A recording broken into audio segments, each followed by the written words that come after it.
Salam dəyərli dinləyicilər, bugünkü mövzumuz amonimlərdir. Bugün sizə amonimlər qaydasını izah edəcəyəm.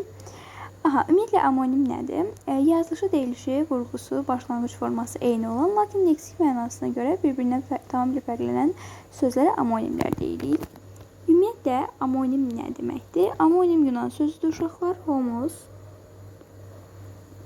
Homos, yəni oxşar və onima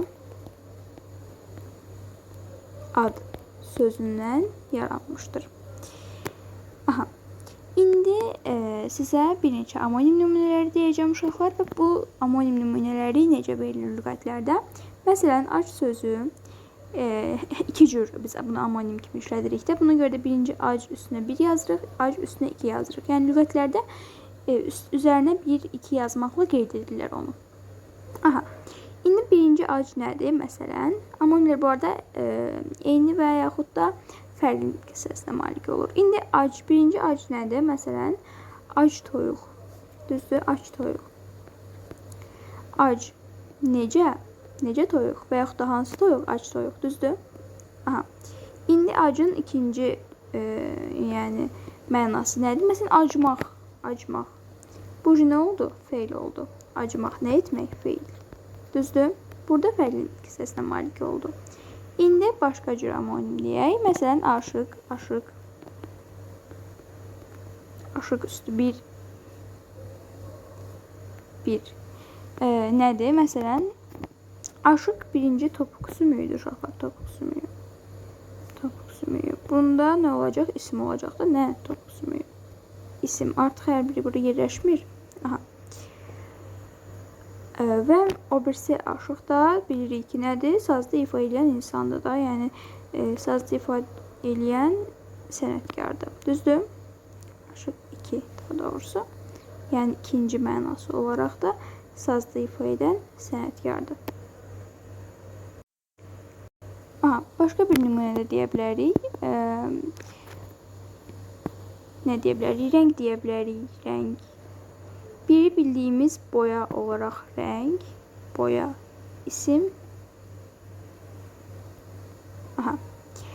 Biri var, məsələn, mahnı və rəqs xarakteri daşıyan instrumental, yəni melodiya. Bu da rəng üstü 2 olaraq gedəcək və bu da isimdir. Gördüyünüz kimi, burada hər ikisi də eyni kisəsinə aid oldu.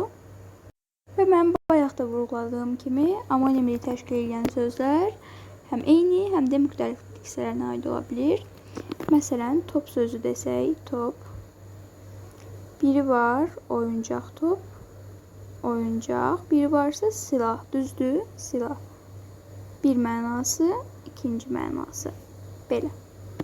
Və hər ikisi də isim oldu da, düzdür, eyni kisəsinə malik oldu. Məsələn, biri güldüm, gül. Biri çiçək kimi gül, bu isimdir, düzdür. Bir də var ki, gül nə et? Yəni, təbəssüm etmək də feil.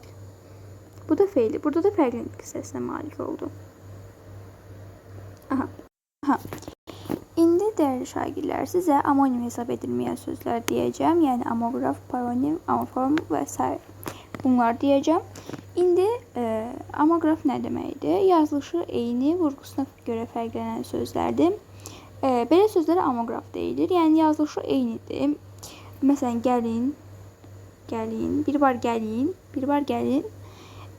Belə sözlər, yəni yazılışı eyni və vurğusuna görə fərqli olan sözlərə amoqraf deyilir və bunlar da amonim hesab edilmir. Belə. İndi, bu arada yazılışı eyni, tələffüzü fərqli olan sözlərdə amonim hesab edilmir. Məsələn, dava dərman, biri də var dava etmək, düzdür, dava etmək. Bir də var ki, dava dərman məsələn, elədir. Deyilişi eyni, yazılışı fərqli olan sözlərdir. Deyilişi eyni, amma yazılışı fərqli olan sözlərdir. Məsələn, mətin, bir var ki, mətin adam, bir də var ki, mətində, yəni normal bildiyimiz mətin. Yazılan bir mətin, yəni belə. Bu sözlərdə paronim deyilir və bunlar da amonim sayılmır uşaqlar. Ondan sonra yazılışı ilə deyilişi eyni, lakin başlanğıc formaları fərqli olan sözlər, yəni amoformlar, bunlar da amonim sayılmır. Belə. Məsələn, bədii əsər, bədi əsər. Bir də var ki, külək əsər. Külək əsər. Gördüyünüz kimi bunların yazılış ilə deyilişi eynidir. Yəni əsər sözünün hər ikisinin yazılış deyilişi eynidir, lakin başlanğıc formaları fərqlidir və bunlar da amoformlar adlanır və bunlar da amonim sayılmır. Belə. Və son olaraq da həm ümumi, həm də xüsusi isim kimi iş ola bilən sözlər amonim sayılmır. Bunlara da məsələn Yasəmən deyə bilərik. Yasəmən biri gül adı olaraq deyirik, biri də insan adı olaraq deyirik və bunlar da nədir? Amonim sayılmır uşaqlar. İndi həm çox mənalı, həm də amonim sözlərə nümunələr göstərəcəm sizə. Deməli, çox mənalı sözlər amonimlərdən fərqli olaraq uşaqlar həmişə, yəni eyni nitq hissəsinə malik olur. Yəni eyni nitq hissəsinə aid olur. Amonimlər həm eyni, həm müxtəlif nitq hissələrinə aid ola bilirlər. Amma çox mənalı sözlər isə həmişə, amma həmişə eyni nitq hissəsinə aid olurlar. İndi sizə sözün amonimliyi və sözün çox mənalılığı, sizə bunları nümunə göstərəcəm. Məsələn, deyək ki, al sözü, düzdür, al. Birinci sözün çox mənalılığına baxaq. Al sözü necə çox mənalı söz kimi işlənir. Bir var kitabı almaq, bir də var xəbər almaq, düzdür? Bu oldu çox mənalı söz kimi. Amma ikinci olaraq, amonim olaraq deyə bilərik ki, biri var kitabı al, biri var paltarı al rəngdədir. Belə. Bu, bunun amonimliyi və çox mənalığı oldu. İndi bir neçə dənə nümunə deyə bilərəm əslində. Məsələn, dolu.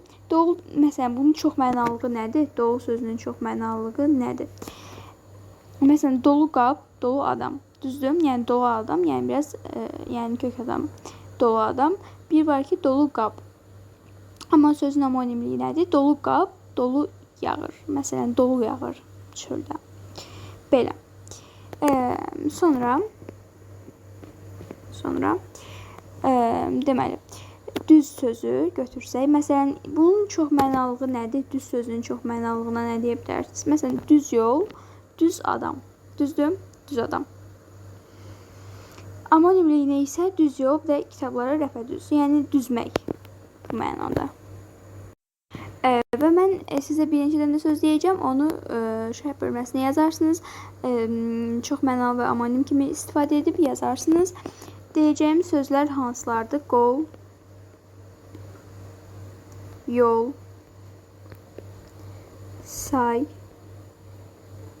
və quru sözləri. Bu 4 sözü şərhlər bölməsinə yazarsınız. Yəni həm amonimliyini yazarsınız, həm də çox mənalılığını yazarsınız. Belə izah edərsiniz. Bu qədər. Belə şərhlər də var imiş bu arada, indi fark etdim. Artıq bir sonraki dərslərə. Sağ olun.